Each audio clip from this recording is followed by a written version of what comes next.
Mesdames, Messieurs, bonjour. L'invité de votre émission Entretien du jour a pour nom Jean-Baptiste Ronyovi. Styliste à Cotonou au Bénin, il s'est lancé dès son plus jeune âge dans la mode et a su créer ses propres modèles. Et comme vous pouvez le voir, nous sommes ici dans son antre, si je peux m'exprimer ainsi. Monsieur Jean-Baptiste Ronyovi, bonjour. Bonjour. Merci d'avoir accepté de nous recevoir dans votre studio. Merci, c'est moi. Alors, je vais vous laisser vous présenter à tous ceux-là qui nous suivent et qui ne vous connaissent pas. Jean-Baptiste Ronyovi, je suis créateur, couturier créateur, inventeur de tissus les nattés. Je suis béninois. D'accord. Alors, vous avez inventé le tissu natté. Comment vous est venue l'inspiration? Comment vous avez eu cette idée-là? Bon, il y a des électrochocs. Et on m'a copié en impression. Et j'ai décidé de ne plus travailler avec des tissus imprimés et des tissus d'autres personnes. Et c'est ainsi que je suis parti à Djako, me recréer, et puis j'ai vu le bongo, qui est le tissage de la clôture du Bénin, dans le golfe là.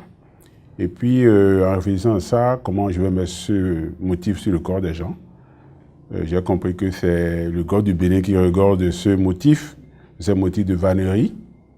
Et j'ai commencé à chercher à savoir d'où c'est venu cette idée de vannerie et de tissage. Je suis parti à mes études vers toute la côte du Bénin. Et j'ai retrouvé que le oiseau rinsouvre là, qui est le tisserin, et le halet qui chante, sont des premiers que Dieu a fait, qui sont des natteurs et des tisseurs.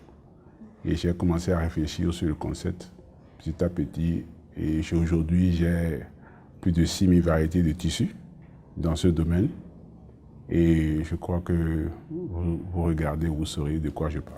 Alors, depuis 2001, vous avez obtenu le brevet d'invention, d'inventeur du tissu natté. Oui, je crois que mon métier de couturier, ajouté à la formule de création de textile, m'a amené vers ce tissu. Mais il a fallu que j'appelle les gens de la protection intellectuelle. C'est eux qui m'ont dit ça mérite un brevet. Et j'ai commencé à rédiger les formulaires pour l'avoir. Et quand on m'a dit, bon, je l'ai eu, c'est à ce moment-là que j'ai commencé à propager le tissu parce que j'avais caché ça pour qu'on ne me vole pas. Voilà où on en est aujourd'hui et de fil en aiguille, de période en période, les choses changent, évoluent et ça se perfectionne. D'accord. Alors, vous disiez tout à l'heure qu'il y a plusieurs collections. Est-ce qu'on peut avoir une idée de ces collections-là? Oui, bon, mes derniers sont les écailles. Les écailles que je crois vous avez là, qui sont une inspiration sur une tortue et une carapole avec ces formules mosaïques, petits, grands. Je me suis dit, il fallait que mon natté soit là. Et vous avez le tissage en bière. Le tissage en bière qu'on trouve chez les Haoussa et autres là. Il y a le tissage ordinaire que bon, tout le monde utilise dans la côte. Il y a les rayés, tout ce que bon, il suffit de voir, il suffit que bon, je me couche et que la chose me dit, et je fais mon essai. Et j'ai inventé le métier qui le fait et je me mets à l'essai pour voir le schéma, ce que ça donne. Et j'évolue dans les dégradations de couleurs et tout ce que vous avez comme possibilité. Voilà. Et avec quelle matière est-ce que vous faites ces tissus-là? Aujourd'hui, le natté peut avoir beaucoup de nuances, à part le coton, le végétal. Parce que le végétal se froisse trop. Et c'est pour ça que je n'utilise pas le végétal, ni le coton, ça peut être de la soie, ça peut être du polyester, ça peut être d'autres matières. Et son aspect luxe, classe et raffiné que je recherche ne doit pas se froisser. Donc c'est pour ça que je préfère ne pas utiliser si j'installe une unité de fabrication de rubans en soie au Bénin, je vais commencer à faire le natté en soie.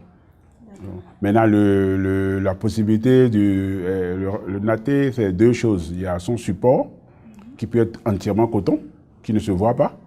et le tissage même, qui est le côté extérieur du produit. Et ça peut être en beaucoup de nuances. Si je veux avoir un pourcentage de 65% haute matière et 37% coton, je le fais. Si je veux avoir 57% et 45%, je le fais. Ça dépend de ce que je veux en faire. Parce que les tissailles, par exemple, qui font les chaussures, ce n'est pas la même chose qu'ils font les cravates. Et le support, le poids est différent, la texture est différente. Et pour faire des costumes, ce n'est pas la même chose qui fait les chaussures. Pour faire les robes de soirée ou pour faire les tailleurs de femmes, c'est la même chose. Les tailleurs et les costumes sont presque les mêmes textures. Mais les nuances par rapport à ce que je veux faire, je densifie le produit. Et je lui donne plus de texture, plus de poids, plus de... il y en a de très très raffinés, très soignés, très fins. Et ça prend beaucoup de temps et bon, c'est sûr que ça va être beaucoup plus cher. Est-ce que vos tenues sont à la portée de tout le monde? Non, le luxe ne peut pas apporter tout le monde. Qu'on ne cesse de parler de tout le monde. La rareté d'un produit ne peut pas être... C'est pour ça que le produit est cher et que c'est de fait main. Le fait main ne peut pas apporter de tout le monde. Si je veux industrialiser et mettre ça à la portée de tout le monde, là peut-être des gammes inférieures et mis en industrie pour que ça soit à la portée de tout le monde. Mais sinon, ceux qui recherchent un raffinement qui veut être différent, il y a des cravates de 5 000. Bon, moi, je fais mes cravates au moins à 100 €. Je crois que ce n'est pas un produit pour tout le monde, mais pour être distingué et pour être raffiné à un niveau donné dans cette Afrique aujourd'hui, il n'y a pas mieux que le produit Naté. Parce que par rapport aux autres textiles qui existent, ils ont fait leur chemin. Mais le Naté, depuis des années, fait son chemin, s'affirme, se bonifie comme du vin. Je crois que je ne veux même pas que ça soit à la portée de tout le monde, sinon ça va devenir un produit vulgaire. Voilà. Alors, je suppose qu'en plus de 40 ans de carrière, vous avez eu à participer à des festivals, vous avez eu à remporter des trophées. Est-ce qu'on peut avoir une idée? Est-ce que vous pouvez nous parler de ces expériences-là? Je n'aime pas parler de moi-même, parce que je n'aime pas ça du tout, parce que c'est le travail seul qui paye. Je viens de participer au Nigeria au Mani Fashion. Il y a pas, c'était le 30 au 4 décembre dernier. Je pense que j'ai fait les États-Unis, j'ai fait la France, j'ai fait beaucoup de pays. Ce n'est pas parler de moi, recevoir un trophée. Ce que je fais, regardez vous-même. Est-ce que ça court les rues? Est-ce que ça, dans les capitales où on parle de mode? Est-ce que je ne suis pas dans un... Je suis africain, je suis béninois. Je dois travailler pour la beauté et la grandeur de l'âme de mon pays. Et c'est à ça que moi je m'attelle. Je ne cherche pas à remporter un prix, il n'y a pas un concours, je serai premier ou deuxième, non. J'ai fait mon premier salon en 86 à Abidjan, bon, avec les parcours à Ban comme jury et tout ça. Mais je n'ai pas cherché à savoir s'ils me donnent un prix ou non. Mais je sais ce qui s'est passé le jour-là. Donc il faut dire que travaillez, vous aurez la récompense. Même après votre mort, votre nom va rester. En vous-même, je peux dire que vous êtes un trésor. Qu'est-ce que vous faites aujourd'hui pour pérenniser tout ce que vous connaissez? Est-ce que vous avez des personnes à qui vous transmettez votre talent, votre savoir-faire? Alors, ça fait vraiment, j'attendais que l'État fasse, mais j'ai été obligé d'ouvrir une institut international des arts, des métiers de la mode, que j'ai ouvert depuis juin dernier, qui doit recevoir des jeunes. Bon, ici, on a... Au premier jour d'ouverture, on voulait avoir 15, on a eu 8 et les gens commençaient à continuer à s'inscrire. Et l'institut est là, il faut commencer à former des jeunes en stylisme, en modélisme pour 3 ans et des cours de recyclage pour ceux qui veulent, mais surtout pour que dans 5 ans, on ait un vivier de talent. Mais c'est dur et c'est ça que je commence à sentir déjà pour cette rigueur de travail que bon, des jeunes, bon, ils n'arrivent pas à prendre mon rythme, ils n'arrivent pas. Mais je fais l'effort parce que c'est le rôle de l'administration, le rôle de l'État de former comme on forme des médecins, comme on forme des architectes, de former des gens qui vont s'occuper de l'habillement. Et nous, bon, on a un peu de savoir, on commence par donner. J'en ai fait, hein, mais j'ai cessé un peu, mais j'ai repris maintenant. Je pense que d'ici quelques années, je veux qu'on ait des talents, de grands talents dans ce métier.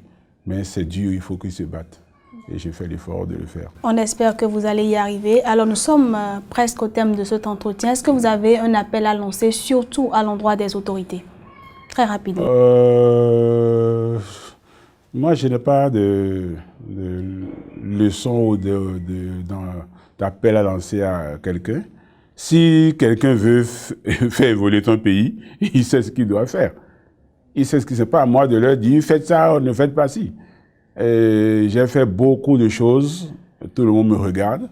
Des fois même, je fais peur des gens.